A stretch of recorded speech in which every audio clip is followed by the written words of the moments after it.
For tida så jobber jeg på en omsorgsbolig for eldre, og da synger jeg litt for dem og spiller for dem, og det synes jeg er veldig koselig.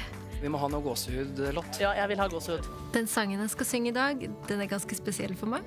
Selv om den er litt melankolsk, så pleier jeg å dra den gjerne på en fest. Den overrasker og treffer på en uvanlig måte.